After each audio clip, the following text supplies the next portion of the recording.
The lead time on trad publishing is way different than indie. Like if I wrote something for indie, I could literally put it out next week, you know? Whereas it's at least a year, honestly. Like you deliver the manuscript and then you have like 4 months of edits and line edits and proofreading, and it's all, and then that goes into the business side of things. So then it's like, oh, okay, see you next year, sir. Going forward, I see Morgan Rhodes as the traditionally published author, and Michelle Rowen will more than likely be indie going forward, which gives me a lot more freedom. And also with the scheduling, I don't have to wait, 1-2 years between finishing and seeing it on the shelf. Well, I won't see it on the shelf if it's indie. That's okay. I'll see it on the virtual shelf.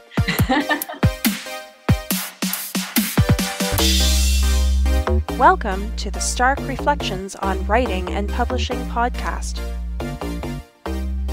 There has never been a better time for writers. More information, options, and opportunities are available to you, but navigating these requires insight. Join Mark Leslie Lefebvre as he draws upon more than a quarter century of experience as a writer, a bookseller, and a trusted book industry consultant to explore and reflect on the writing and publishing landscape to help you make informed choices on your writer journey.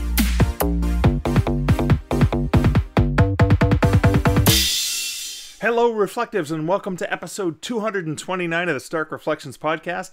This is your host, Mark Leslie Lefebvre. In today's episode, I have an interview with Michelle Rowen / Morgan Rhodes. Morgan Rhodes is the New York Times bestselling author of the YA high fantasy Falling Kingdom series and loves to write about the epic adventures of the quirky, interesting characters who inhabit her imagination. She also writes as Michelle Rowen, a best-selling and award-winning author of over 24 novels. A former graphic designer drawn to sparkly objects and fancy handbags, Morgan lives in Ontario, Canada, where she maintains a very healthy belief in all things magical. Her latest novel is Echoes and Empires, which we talk about in this interview, and it is a young adult alt-world fantasy published by Razorbill Books. It is a wonderful interview, and I know you're going to enjoy it. It's coming up later in this episode. But first, let's hear a word from this episode's sponsor. This episode is sponsored by Findaway Voices. Now, instead of doing an ad read, I'm going to share a personal update that involves Findaway Voices. So let me start with this. Did you know that with Findaway Voices, you can get to more than 43 library and retail markets? Did you also know that the only way you can get your audiobook into Chirp Audiobooks, which is owned by BookBub, is through Findaway Voices? And that's what I'm going to share in this update about Findaway Voices and how awesome they are, especially this partnership with Chirp, because I'm going to give a bit of an update. So I had a Chirp deal, which are currently free. They're not charging yet, and they've been doing this for quite a while. This is one of the things I love about BookBub, is that they're not charging for it until they recognize how much it's worth, and then they're going to charge what's a fair price. But for now, they're gathering data and figuring all that out. And so the Chirp deal, even though I think I got about 12 rejections before I got my acceptance, I got a Chirp deal for a Canadian Werewolf in New York audiobook, which I dropped down to 99 cents. Now, the good folks at Chirp take care of that. I need to authorize that. So when you get that response, they say, can you confirm that we can make the change via Findaway Voices? So they handle that, and they scheduled it. So it was January 9th, 2022, and they said, we will change the price on January 7th, just 2 days in advance, but the email goes out on the 9th. They also said, we recommend you go into Findaway Voices and set up a Chirp deal where you can have the price changed on Chirp for your other books in the series, because it'll help you sell. And oh my goodness, but that was amazing advice, because I did that, and I'm going to share with you the results so far. So I am recording this on the afternoon of Thursday, January 13, 2022, and the promo went out on the 9th. So here's kind of how it worked. So basically, when it came to Chirp, I only sold a handful of books over the last couple years. I haven't actually gone back to look to see, but up until this promo started, I hadn't sold a single audiobook on Chirp, and here's how it broke down. So the final number right now, as of the 13th, now this is running until the end of January, and so it's going to run for a little while, which means I'm going to support it with some ads. I'll talk about that in a second. 996 units in total since the price drop started. And that is, and I had the number somewhere, I think it was $549 US, so it's not a lot of money. And no, I did not make my money back yet, but I'm way closer to making my money back on the audiobook sales, or on the cost of producing these audiobooks. But here's how it broke down, because I think it's pretty exciting. So, a 996 unit sales in total, 994 of unit sales from the Canadian Werewolf series. So, A Canadian Werewolf in New York, which was the feature that went out in the email, 653 units of that sold so far. And then Stowaway, which is book 1.5, sort of the next one in the series, that was also dropped to 99 cents. I sold 169 of those. And then the next book 2, or technically the third book in the series, Fear and Longing in Los Angeles, 151. I did drop that to $1.99, not 99 cents. And then, even though I didn't drop the price on this time around, I think it was $2.99 or something, or $3.99 regular price. I didn't bother dropping the price because I didn't want to lure people into that one, because that's a 10,000 word story that you can check out, and if you like it, then go check out the full-length book. But I sold 21 copies of that 10K story at its full price of $3.99. So on the day of the email blast, this is important, the day of the email blast, which was January 9th, I got 672 sales in total. So 14 on this time around, 448 of A Canadian Werewolf in New York, 108 of Stowaway, and then 102 of Fear and Longing in Los Angeles. I'll post a bit of a graph on the show notes over at starkreflections.ca. So obviously the biggest boom I got was then on the 9th. Then on the 10th, my sales for Canadian Werewolf dropped down to 123, and then 38 of Stowaway, and 28 of Fear and Longing in Los Angeles. And they've kind of dropped down. One of the things that did happen, though, is I went from no reviews to 20. On Canadian Werewolf, and I'm not sure how it works, because if somebody just gives it a rating, they don't show it in the they only show it on the item page on Chirp. They don't show it on the preview page. And I already have one review on, I think, Stowaway, and some rankings, but I don't have enough for them to show up on the main page. So I'm still trying to figure out how that works. But this is to say, and I know it's a long ad read kind of merged in with a personal update, but this is to say, wow. Thank you, Findaway Voices.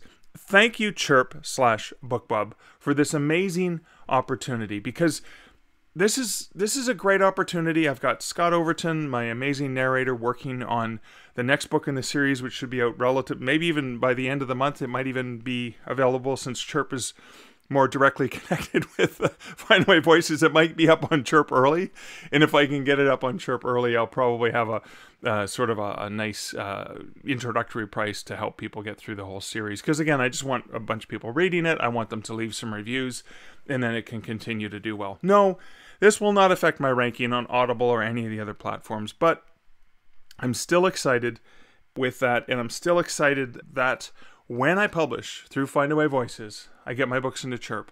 I can set deal prices up with Chirp. I can set up deals with Apple Books. And there's other promotion opportunities available when you are using Findaway Voices. So if you want to see how you can leverage Findaway Voices for your author conquering of the audiobook world, you can check them out over at starkreflections.ca/Findaway. And now for comments from recent episodes. Episode 228, Goals and Achievements, Retrospective for 2021. Talina Winter said, over at starkreflections.ca, for the show notes for that episode, she said, she quoted, "That would be putting the cart before the horse." And then she said, "I laughed way too hard at that. Good luck in accomplishing your goals in 2022, Mark."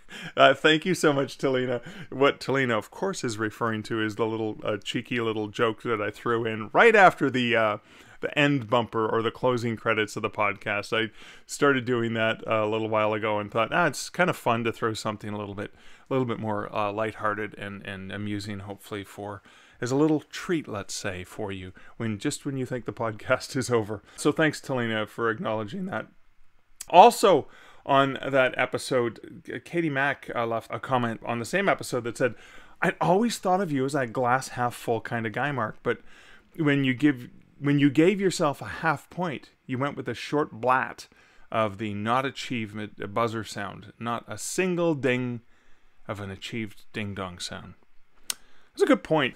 Yeah, I guess I didn't do the full sound effects, and I am kind of a glasses half full. I guess I was giving myself more credit than was worthy, because that was sort of a 3-tiered task, and I only got one of the 3, so yeah, I guess so, but maybe I'm a glasses 1/3 full kind of guy. But you know what? Really, really good point. I'm constantly telling you guys to stop being hard on yourself, and there I am being harder on myself than I need to be. So I'm going to give myself a ding, ding, ding right now. Ding, ding, ding, ding, ding, ding, ding. Thanks for reminding me to look at that glass 1/3 full. Anyway, thank you for that comment. And then another comment for episode 227. This was the Publishing Trends and Reflections for 2022. Connie said, and this was in reaction to another comment and things I shared about links to libraries. Connie said, I forgot to send this link. It is Alberta Libraries and most of their email addresses. I can't find similar lists for other provinces. And thank you for dropping that there, Connie. So anyone interested in that, you can go to episode 227, check the comments. There's a link to the PDF.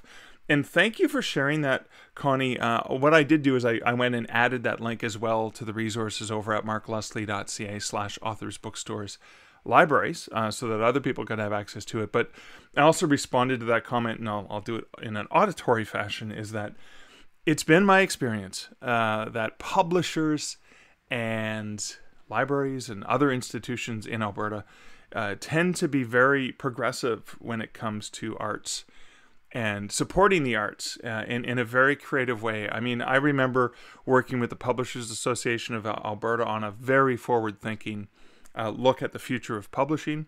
It is probably, I was on my path towards indie publishing and self-publishing when I was doing stuff with the Espresso Book Machine, and heavily engaged with the Alberta Publishers group there. And so, yeah, I think of them as a lot more progressive than many other provinces or other places. So that's probably why there's an easy, handy, hey, here's all the contact information you need for libraries, whereas it may not be as easily accessible in other places. But thank you so much for taking the time to share that, Connie. I'm sure it's going to help some writers out there, like you, dear listener, who may want to go check that out. If you want to check that out, or if you want to leave comments, you can go ahead and do them for any episode over at starkreflections.ca. I do so love engaging with you wonderful people when you leave your comments, even if it's just a haha, I got the joke or whatever, or pointing out the fact that I was being a little bit too hard on myself. Shame on me. But I'm going to get a ding ding ding ding ding for recognizing that and improving. So again, you can also leave comments for me over at Mark Leslie on Twitter. And now let's get into my personal update.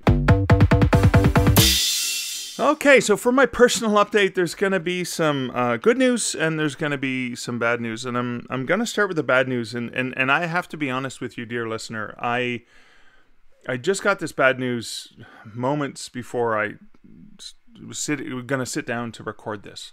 And those moments turned into about an hour and a half, 2 hours. But I just got some devastating news that good friend David Farland, also he wrote under the name Dave Wolverton, that he had a massive heart attack / stroke, and is on life support and is not expected to make it. The family is waiting for his children, adult children, to return home so they can make the difficult decision. I'd been looking forward to seeing Dave. I saw him every year at Superstars writing seminars. I just saw him at several other events over the years that we were both at together, whether it was Dean and Chris's workshops in Lincoln City or in Vegas, 20 Books Vegas, or Writers of the Future. He was a central judge of that contest and the editor of the Writers of the Future anthology. They're probably going to be doing some tributes to Dave. I've been on the phone with a number of good friends, and we are all beside ourselves, shocked. Now, Dave, I did know Dave did have a minor incident a few weeks ago and was going to have to pull out of Superstar's writing seminars for health reasons because of the risk with COVID and travel and all that. Just better to stay home and focus on your health. And he was doing well. He was recovering well.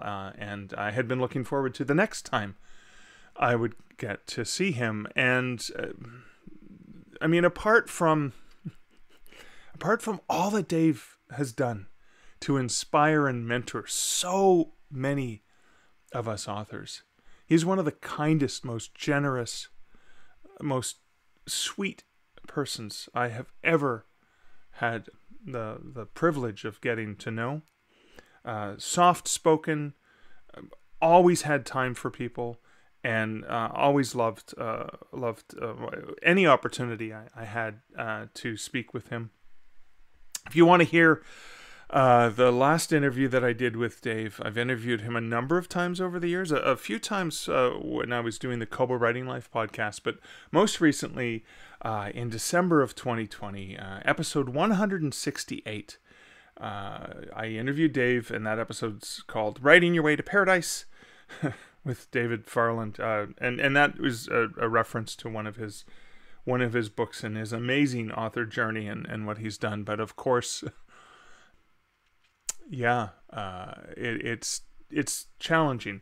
Now, I'm not bringing this out for sympathy, but I want to be honest with you about how I feel. I mean, I just heard the news.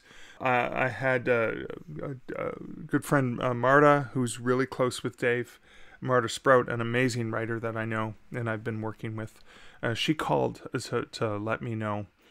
And then I had a phone call with Kevin J. Anderson. Kevin and Dave have been close friends for decades, and just had a chat with him about it, and had to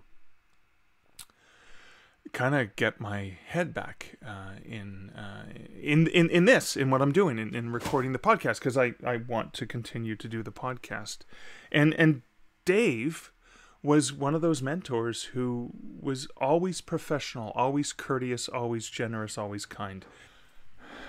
He was always so professional as well. And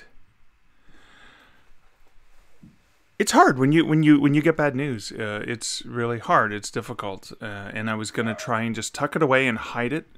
But I wanted to share how devastating that was to hear that news, and just how much I'm feeling for Dave's close friends and loved ones. An amazing man, continues to inspire me. But I'm thinking about Dave. I'm thinking about his professionalism, his courtesy, his generosity, all of the things.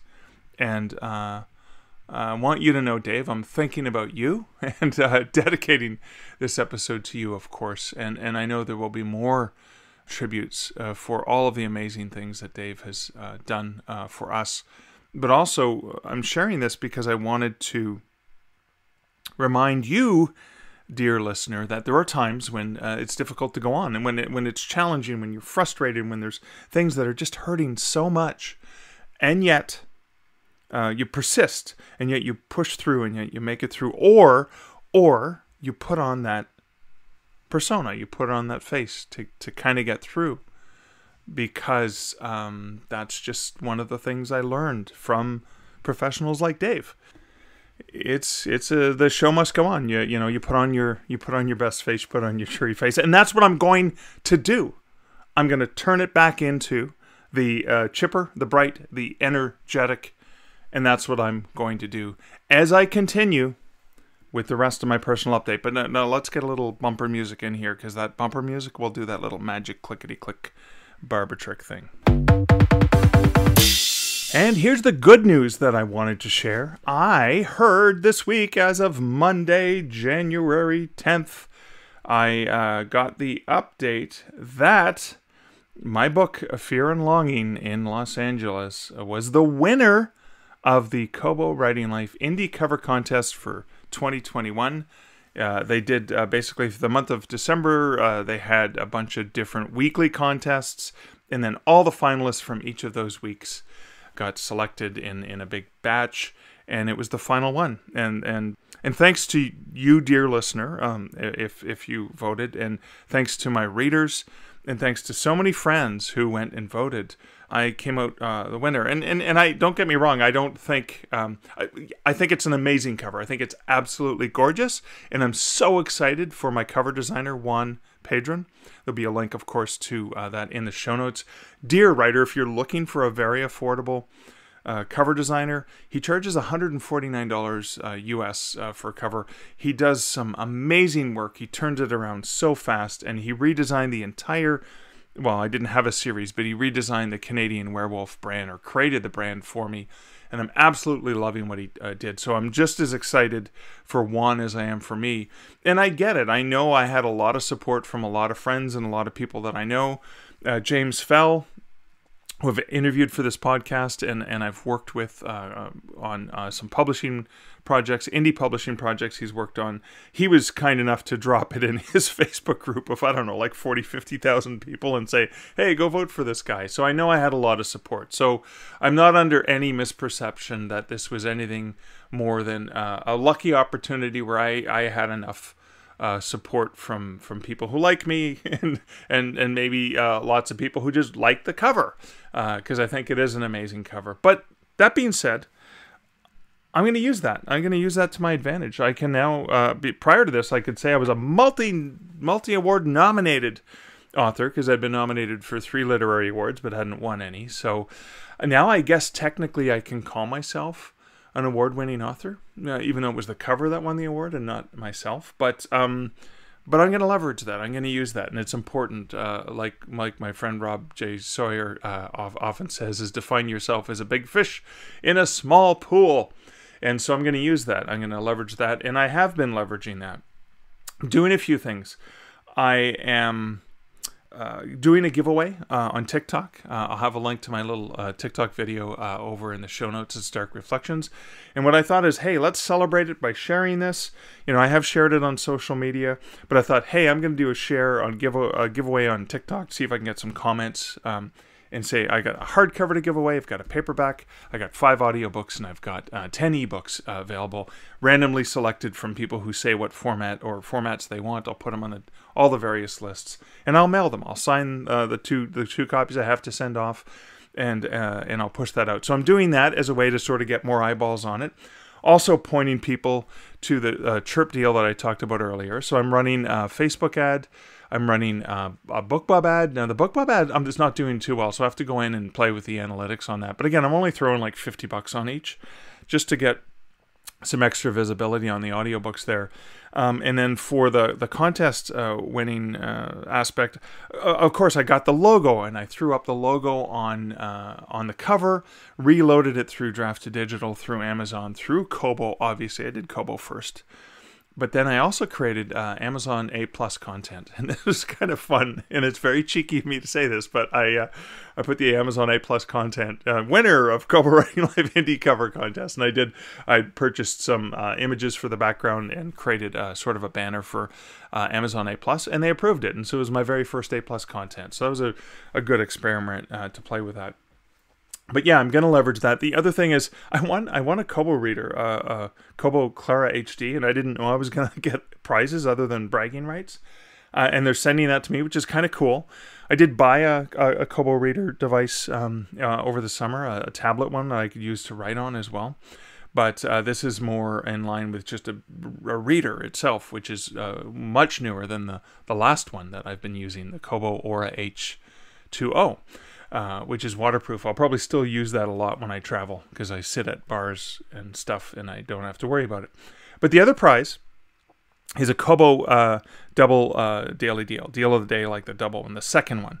And that's been booked thanks to Rachel over at Kobo Writing Life, who reached out to say, here are your prizes. And so I've got that coming February 6th. Double daily deal on Kobo. So Fear and Longing in Los Angeles will get dropped down to 99 cents. I have applied for a BookBub for that. I mentioned the trip deal. I mentioned the prize winning. I mentioned it's going to be part of a daily deal on Kobo. I put in a range there, and I'm also going to hopefully apply for a bunch of other places like Bargain Booksy, etc. See if I can stack that again. Oh, I also, when I applied for BookBub, I did an international deal. I did not include the US because the last BookBub I got on a Canadian werewolf in New York, after many, many rejections, I got the international deal. And no, it's not as big a deal. I think it's only $200 if I get it because it doesn't include the US, but I'll take it. I'm sure it'll still be a boost, enough of a boost. Besides, there's not a lot of Kobo readers in Canada anyway, so if I can get the BookBub deal, I get the Kobo deal. I can push it out to my newsletter. I can also do some other newsletter ads, and maybe I can get some traction on the series. So that was the other good news. Now, I realize, and I apologize, dear listener, I am over 26 minutes, and I haven't even gotten to the main content because I've just been babbling and talking so much. But that was really just me warming you up for a wonderful conversation with Michelle Rowen / Morgan Rhodes. Now, if you recognize her voice, obviously because she's a brilliant and amazing writer, you may recognize her voice from episode 210. Now, she was one of the guests of honor at When Words Collide this past year. It's normally held in Calgary, Alberta, but it was virtual this year. And what I did is I took her keynote talk from When Words Collide, and I grabbed the audio and I shared that, and that was in episode 210, not all that long ago. It was like the fall of 2021, and it was called Facing Creative Block with Morgan Rhodes. If you haven't listened to it, you want to go back and listen to that again. It is a wonderful talk, and it was amazing to get a chance to catch up with her, talk about her latest release, and so much more about her writing. And that, dear listener, is coming up right after this next longer bumper. Hey, Michelle, welcome to the Stark Reflections podcast. Thank you so much, Mark. Thank you for having me. It's been a while since we caught up. Now, we had a chance to virtually hang out together at When Words Collide, August 2021, 7 years ago in pandemic time. Oh, was it only 7 years ago? Feels like so much longer. But you've been so busy because you just recently, now we're recording this the very first week of January, and you just released on January 4th your latest novel. Can you talk a little bit about that? Yeah, sure. It's my under my pen name Morgan Rhodes. It is called Echoes and Empires, and it's the first in a duology. I like to describe it as a young adult fantasy, but kind of alt-world fantasy. So it kind of feels like our world, but there's magic, and it's an empirical political system, and I like to make things complicated. So, but there's like cell phones and like cars. I didn't like come up with a new name for vehicles like some fantasy authors do. So it's definitely grounded fantasy, but so like my previous series was Fallen Kingdoms, and that was definitely high fantasy, but they did not have cars or cell phones. That would have made things a lot easier for them. But yeah, it's more like our world, but with magic. Basically. Correct. But without the humor that you have in some of your other similar books under a different name. Right. My Michelle Rowen books. You know what? It's funny though. Michelle Rowen and Morgan Rhodes. I mean, I don't think I have a lot of reader crossover. And my Michelle Rowen books are more like paranormal. I hate to use the word chick lit, but they were because they came out in the mid 2000s. And definitely that lighter heroine driven for most of them. But I will say I'm the same writer, no matter what name I'm under. So my humor definitely comes through. I'm definitely inspired by like Buffy. So you know how Buffy had, dramatic elements, and then there's a quip. So that's kind of like what I was inspired for and how I write and what I actually appreciate in books that I read. So the duology then, it does actually have some of that humor that you. Oh my gosh, yes. I would say Echoes and Empires is like a perfect hybrid of my two pen names, because while Fallen Kingdoms was third person multi-point of view. Okay. Echoes and Empires is first person. And my heroine, I was just thinking about this the other day, my Michelle Rowen books, and I'll throw out a couple titles to give you a general feel. My first book was called Bitten and Smitten. And then I had like Fanged and Fabulous. So those are the kind of, and then Something Wicked. And these are the kind of titles I went with. Yeah, the playful titles with the playful covers. If there's a pun, I would grab it. I am an appreciator of puns. And for Echoes and Empires, Fallen Kingdoms was third person point of view. And it was, this quest for power and the magic to rule the kingdom. So it was very, very inspired by a Game of Thrones feel, because when this project came about, Game of Thrones had just hit the airwaves. So, and that's how it was marketed too, which was definitely helpful. And Echoes and Empires follows the journey of my main girl, Jocelyn Drake. And she is the daughter of the former prime minister who was assassinated. So it's got it's not Canadian, but it's got, the prime minister and kind of the political system. So it's the Canadian prime minister, not the UK prime minister. It's probably more like the UK prime minister, really. But since I'm in Canada, I was kind of like, I like the idea of like the first daughter being the prime minister's daughter rather than a president's daughter. And then I've got the queen who lords it all over everyone and makes just the decisions. But I was thinking that, the humor, she's very sarcastic. And she's kind of like a socialite, a very privileged girl. And I was thinking that for Michelle Rowen, I used to write like the every gal, the chicklet type character who's like, I'm just a normal girl. And now this crazy stuff's happening to me. And now I feel like I'm entering, I don't know, like it's a Picasso's blue phase, or it's like my fallen princesses phase. So I had a princess who lost her privilege in Fallen Kingdoms. And I have this character who was definitely a privileged, well-known entity in this world. And then she has a fall from grace and that she has to kind of recover from. So, and in my next project too, this seems to be a recurring theme. So I don't know what it says about me. Well, I like how you've taken that high fantasy, the quest for power, etc. Then you've got the more humorous, cozy, fun, playful. But I even like the way that when you described it, and then I go and look back at the cover, it almost looks like the cover designer with your publisher has done that. They've said, here's her really more playful stuff. Here's the high fantasy stuff. And they did a brilliant job of kind of bringing both elements together. Because you've got that, especially for my books with my Morgan Rhodes books, which are with the Razor Bill, which is an imprint of Penguin Teen. The Fallen Kingdoms covers were absolutely gorgeous. They were definitely, hey, this is high fantasy. And Echoes and Empires is a gorgeous cover, and it's completely different. And I think, my initial thought was that, I hope they go with the same look, so like I'm branded.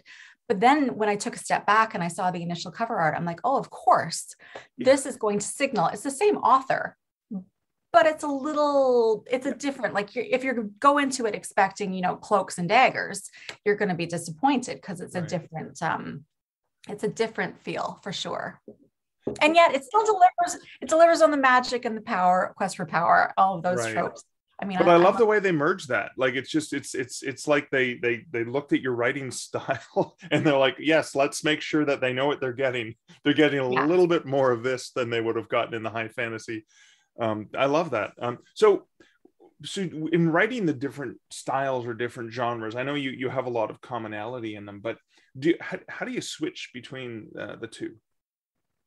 Well, right now I haven't really written as Michelle Rowen for multiple years, because when I was getting into, like, back in the day, when I was writing Michelle Rowen and I was really interested in quitting my day job, I got super prolific. Like, I was writing enough books, like we're talking like 4 or 5 books a year, to make my income equitable to what I was making as a graphic designer. So I could justify leaving that. So I was kind of just I was in the flow. I was hustling. And since they were paranormal and like chick litty and fun and lighter, with a lot less murder and a lot less characters dealing with grief and really heavy emotions, I was able to write them really quickly. Right. And once I got into Fallen Kingdoms, like these books, especially, I don't know if you've written for YA before, but edits in YA are a different animal than romance, because romance, the amount of books that they put out are way more than other genres. So the editing is lighter. And so I was writing one book a year for Fallen Kingdoms, and that was it. That was enough. That was like writing 2 big books after that. Yeah, they were much longer too, right? So I put Michelle Rowen on hiatus, and for years now, I mean, I think we first met at a NINC conference, where a lot of the talk is about self-publishing and indie publishing. And I've been going to that for years, going, oh yeah, I'm going to indie publish. I have all these ideas, the Michelle Rowen stuff, I'm putting it out, and I've gotten a lot of my backlist out, and I've hired an illustrator to recover them, and they're back out. But I'm like, I just don't have enough. There's not enough fuel in the tank to do both at this time. So, but the pandemic has made me realize I do kind of want to stretch my legs and experience that world and put out some new stuff. So right now I'm just finished the second book in Echoes and Empires duology. So I'm like, I'm going to play with. So that you had to finish the second book before the first book even launched, because now it's going through the editorial process. Oh yeah. The lead time on trad publishing is way different than indie. Like if I wrote something for indie, I could literally put it out next week, whereas it's at least a year, honestly. Like you deliver the manuscript, and then you have like 4 months of edits and line edits and proofreading, and it's all, and then that goes into the business side of things. So then it's like, oh, okay, see you next year, sir. So is it a January 2023 release then? It is at this time, 1 year apart. Okay, so that was, I think, when we were talking a few weeks ago, you had mentioned that there was a deadline on another book project, and that's the one you were talking about, was book 2. This one, yes. Yeah. So it's good though. It's good because you get the book done before the first book comes out, and then you see readers' opinions. I'm very easily swayed. I'm like, oh, well, maybe you're right. Maybe he'll change that. So now it's done. Like it is purged from the mind, and there's not going to be a lot of time to go back and fix things. So luckily, from what I'm seeing, the reviews are pretty positive. And I got my first starred review ever yesterday. Oh, congratulations. That's awesome. Starred review from School Library Journal. I'm so excited. Oh, fantastic. Perfect for a YA title. Yeah. I'm just I'm shocked because I've written like 35 books, and like that's my first star. So wow. Well, congratulations. Yeah. I guess they cashed the check I sent. That's right. Kidding. Wink, wink. So you, and that I want to, because I've experienced that working with a traditional publisher, is, the book is just released a couple days ago. So your publicist is pushing you, getting media interviews and stuff like that. But you've just had your head in book 2, and now you've got to go, wait. I got to backtrack to book 1 now and talk about that. Right. How I've always found it difficult. It's kind of like I pick up the book and I flip through it just quickly to remind myself of some of the things I forgot. Do you have to do that now?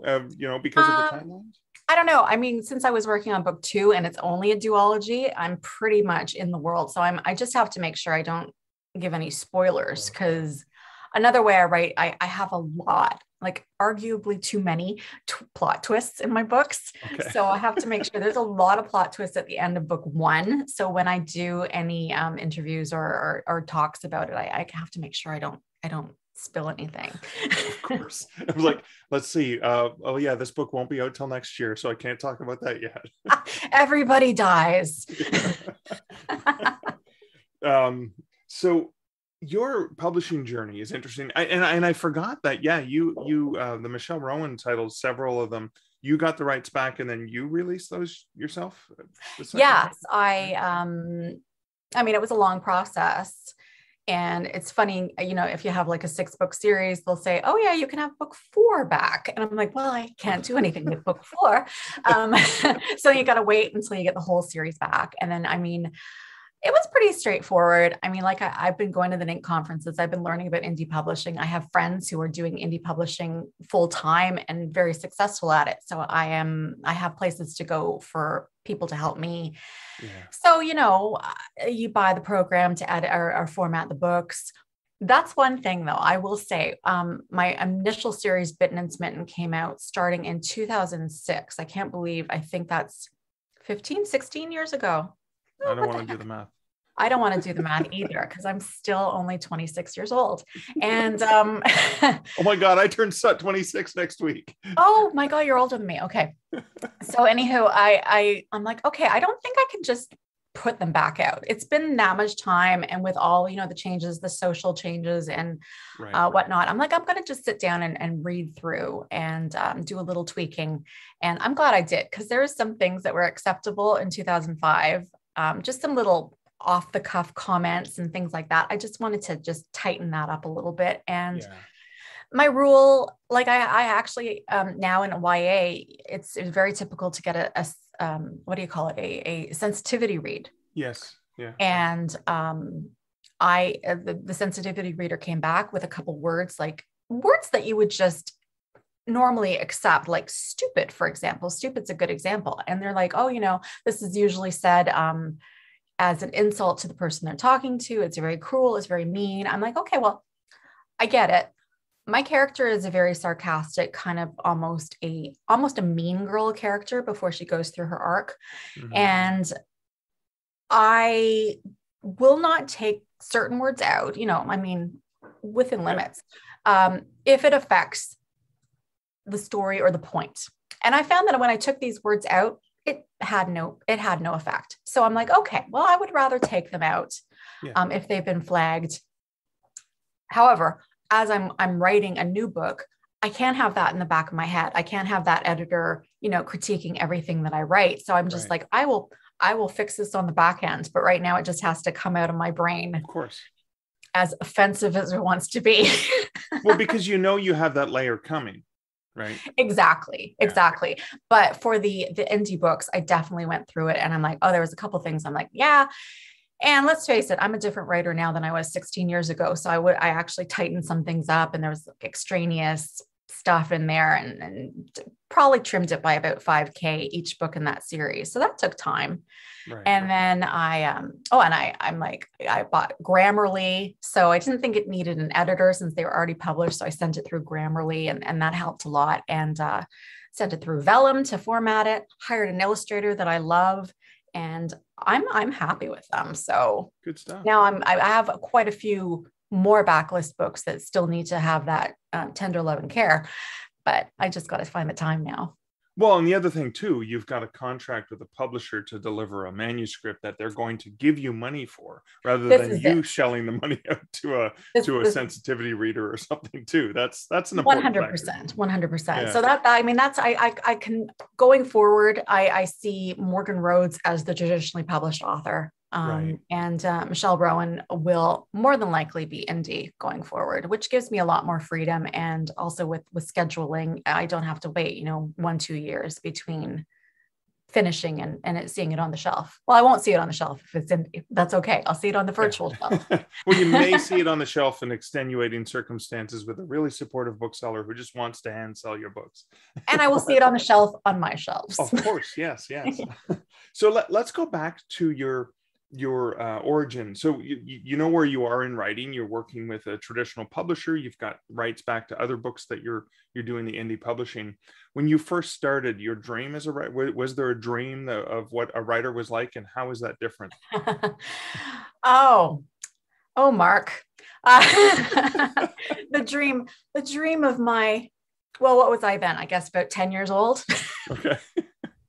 Well, let's say 30. I'm like, so it was only 15 years ago, you're saying.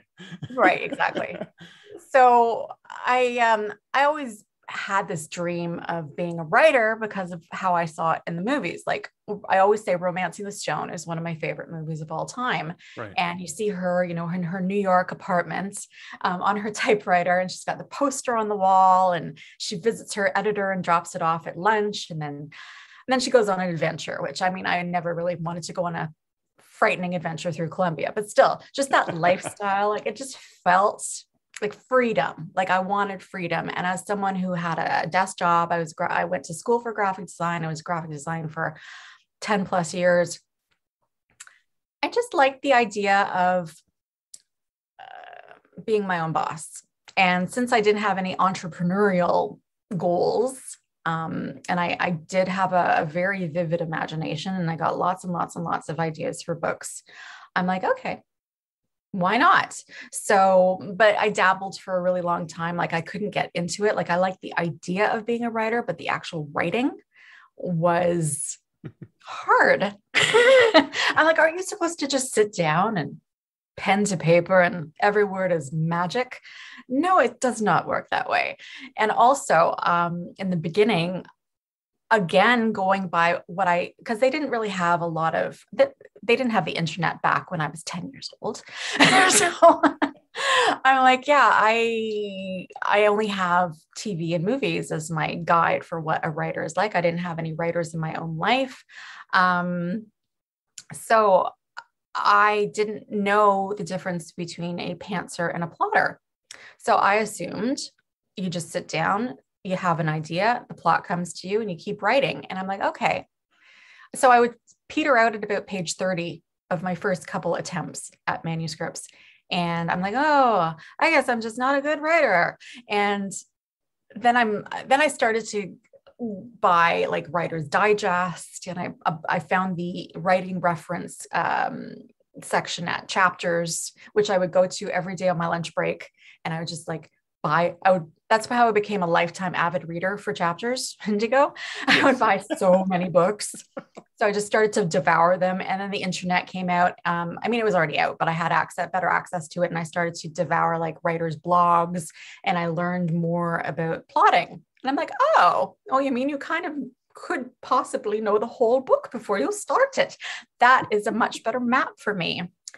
And I never resisted that. As soon as I started to plot, boom, I got it. And my first book that I ever wrote, it was not a tight plot. Like for Fallen Kingdoms, I had literally a chapter by chapter plot just to keep track of all my characters and all my plot points. And my pantser friends didn't understand. They're like, how can you write that? I would never want to do that. And I'm like, well, it's not what you think. I think pantsers don't realize there's still room for things to go off. Right, and I don't know dialogue. My characters will take over and they'll have a conversation and they'll actually bring something up mid-conversation. I'm like, oh, well, that can take things in a better direction.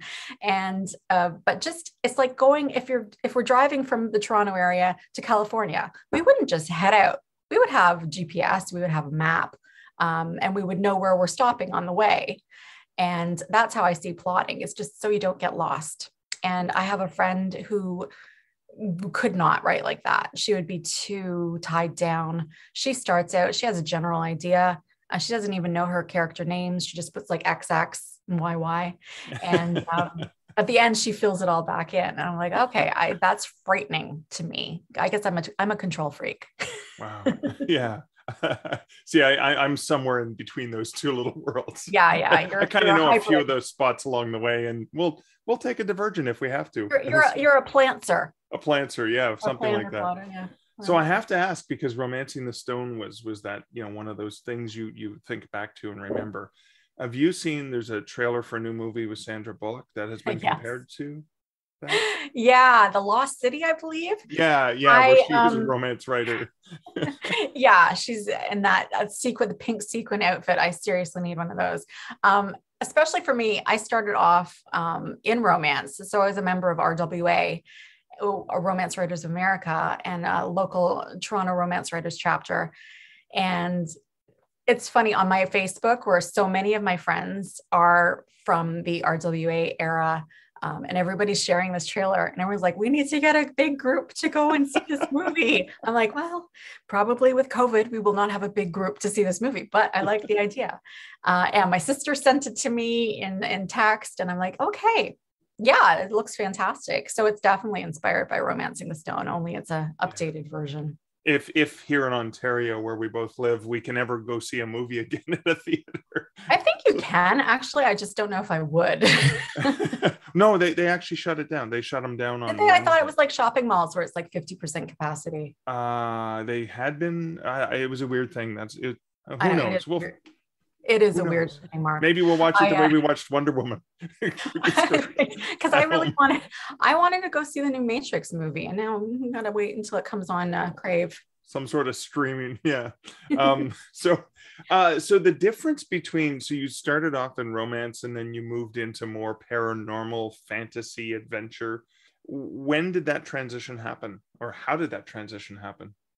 Well, for Michelle Rowen, I would say all of her books fall under the romance category, because I wrote. True. They are like I wrote the yeah. mass market. I wrote for Warner Forever, which turned into Grand Central Forever, and then I wrote for Berkeley Sensation, and and then I realized there was a thread in my books that was very mystery, and I'm like, maybe I'm gonna write mysteries now. So I wrote for NAL. I wrote the funny thing about that I wrote Bitten and Smitten, which was the Immortality Bites 6-book series. And then that character is just egging at me. She still wanted more books. I'm like, well, I've moved on, but I want to do some mystery. So I spun the main 2 characters in that into 3 cozy paranormal mysteries. Right. Kind of a heart to heart, if you got that's dating me, definitely. Oh, wow. Yeah, I remember that. Married a couple. Only they were vampires and solving mysteries. So I did 3 of those. Blood to blood instead of heart to heart. There you go. Oh, see, now you tell me. Now, damn it. Let me write that down. And then I did a couple. I mean, they were still romance, but they were urban fantasy romance with a kind of an edge. I'm like, I want to use the F. There was a bunch of urban now. And then that just, I don't know, just transitioned. And then I got the itch to do something. Oh, and I also wrote YA as Michelle Rowen. I wrote Demon Princess and I wrote Dark Kiss. Yeah, I had my finger in a lot of pies. Is that the saying? Yeah. And then, I don't know, Morgan Rhodes just happened. It just, and I'm like, okay, well, if it's a Fallen Kingdoms feel, it's got to be more gritty. So I just started killing everybody off, which I really enjoyed. Like, it was really cathartic. So not as many imagine people I'm putting you in my next book. Not as many people die in Echoes and Empires, but there's still that threat. There you go. Awesome. So thinking back to that young girl who was dreaming of the romancing the stone vision of what a writer was, and what advice would you give to people who are listening to this podcast and wondering, okay, so what should I know? What are some important things I should know so I can prepare myself for this adventure? Right. Good question. Especially, I mean, when I was querying and whatnot, it was back in the dark ages. Like, my first query had a self-addressed stamped envelope on it. So a lot has changed. Like, I'm looking at Twitter, and they have pitch wars now, which is a bunch of agents, and the writer like actually just does a Twitter pitch, and then the agent will like it and like request from that hashtag pitch wars. Check it out. And I'm like, oh my God, number one, I wouldn't want to reveal my ideas online, because I'm like, I'm afraid people are going to steal them, which doesn't seem to be a problem, because everybody's got an idea and they're not going to take something from a 20-word thing. But bottom line, I think it's just like writing for teens. Teens in 2021 are different than teens in 1985. But there are certain things that hold true. And it's just like with writing. So my advice would be, don't worry about the publishing part. Honestly, if you haven't even written a book, if you don't have a full manuscript, don't worry about that. Don't worry about your pen name. I remember I used to like sign a pen name that I wanted to write under before I'd written one page. Like, I was spending time doing that. Like, it's great to fantasize about what it's going to be like, but at the end of the day, what matters is the story. So you need to kind of dedicate yourself, get that finished, no matter how you need to. Find critique partners. And now with the internet, I'm sure there's probably places you can go to get a anonymous or find kindred spirits to help you, and you would help them, or in your real life. But like the fire has to be there, the fire for telling stories. And also, this is old advice, but I really do think it's true. And it's something I have unfortunately fallen into many times. It's like, oh, well, that's popular. That's selling huge amounts of copies. I should write something like that. And then when you're writing it, like the fire isn't there, because it's not really, you're doing it because you think you have to, which again, nobody has to be a writer. Yeah.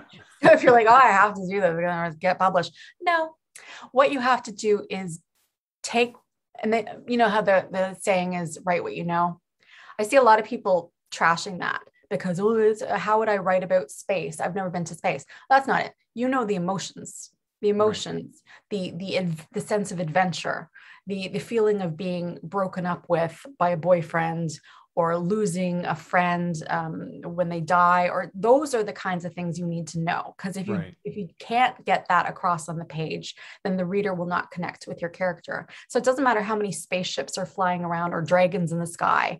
The character is the key. I guess I'm a character-driven writer, despite my wacky plots.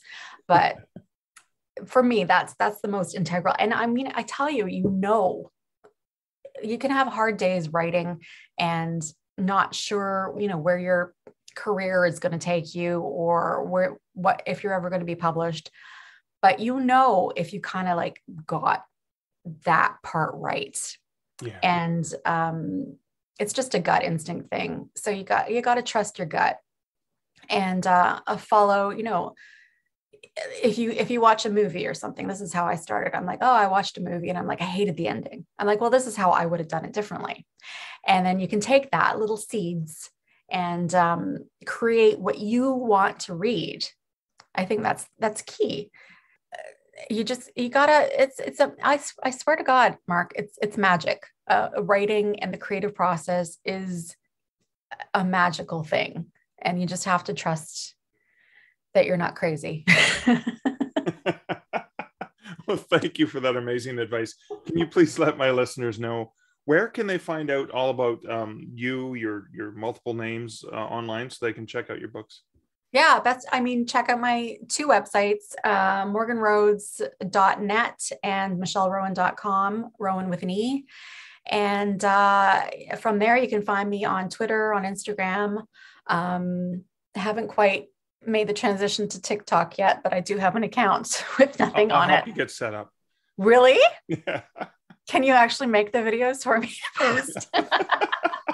We can do duets. I did my first reel on Instagram the other day. I was so proud of myself. Oh, that's awesome. No, it was terrible. It was terrible, but I had like music and it was surprisingly easy. So I might do more of those. Oh, you can do TikTok then. If you can do a reel on Instagram, you're already. I just don't want to be like the dancing thing. Don't have to be the dancing thing. Okay, I don't want to be the dancing. Maybe I do. I don't know. Maybe I do. We'll see. Maybe next year at this time I'll be the TikTok dancing author. We'll follow up. Awesome. Thanks so much, Michelle. Thank you, Mark. So one of the things I wanted to reflect on was when Michelle was talking about getting the rights back to her books. Obviously, apart from the challenges where we're going to give her one of 4 books or whatever, but I want to focus on what she did. Now, she did all the hard work. The books were edited. Everything was done. She could have just gotten a new cover and published them, but no, she's a professional. She went back and did a few things. She took a look at it and said, okay, it was 15, 18 years when these were first published. I need a sensitivity reader. I just want to clean them up. I want to make sure that I'm not doing something to offend somebody. Because again, she's a professional. She's putting these out with a professional brand. She's got beautiful covers. They look amazing. She wanted to make sure that they were what her readers deserved, which was the best she could do. And you've got to admire that kind of integrity, because she could have just slapped them up and moved on. But no, she's dedicated to putting out a professional product. She is a professional writer. I love that she has embraced both traditional publishing. She has great relationships with her publishers, but I love the fact that she's also doing indie publishing, and she's not dissing either one of them. She is professional. She's going about her tasks. She recognizes the difference in the branding and the marketing and the readers, and you got to love that sort of commitment to the professional approach from day one. Now, she has long inspired me. I love any opportunity I get to chat with her, and I hope you enjoyed that interview. I know there are more things to reflect on, but that was one of the ones I wanted to pull out. If you have any reflections on things you would like to comment on, please go ahead and leave them over at starkreflections.ca. And other than that, that is the end of this episode, the end of this reflection. If you like the Stark Reflections podcast, you can, of course, leave a review on the podcatcher of your choice. That's a great way to help support this podcast. Better yet, share it with a friend that you think would find value in the podcast. Hey, if you do both, like, that's, wow, double whammy for me. That's a beautiful thing. You could also, if you choose, support the podcast over at patreon.com/starkreflections, where for $1, $3, or $5 a month, you get access to additional content, additional audio, additional reflections, etc., including, and I've got to post this on for the patrons very soon, including doing the monthly, now that I'm past a certain monthly point, doing a monthly reflective chat with a reflective roundtable where I bring in a bunch of patrons. I invite my patrons into a Zoom chat, a private Zoom chat. We record it, and then we can share that with you, dear listener, so you can hear reflections from some of my amazing patrons. Now, you don't have to become a patron, but I do appreciate the patron support and want to say a huge thank you to all my awesome patrons, past, present, and future. Love y'all, but I love all you listeners. I really, really do. And thank you for being here. Thanks for listening. Thanks for letting me bend your ear a little bit longer than normal in the comments, as I am often want to do. But I do appreciate having you around and listening to these Stark Reflections. And so, until next week and next episode, this is Mark Leslie Lefebvre wishing you great writing and good Stark Reflections. Thank you for listening to the Stark Reflections podcast. You can find show notes for each episode at starkreflections.ca.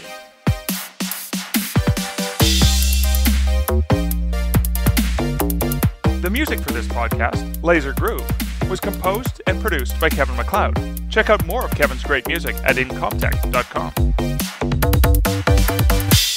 And so, dear listener, I'm going to leave you with some bright and inspiring words from David Farland. This is a short clip, 35 seconds, from my chat with him in episode 168. Writing Your Way to Paradise with David Farland. It's all storytelling. In fact, I studied to be a painter at one point, and even painting is storytelling. You know, you tell a story in the illustration, in the painting that you're putting together. And so I just try to tell writers, don't lock yourself in. You know, if you think that you're just going to be writing a novel, you're probably short selling yourself. You know, you should go ahead and look at it from the point of view of, hey, I'm a writer. I can do any of this.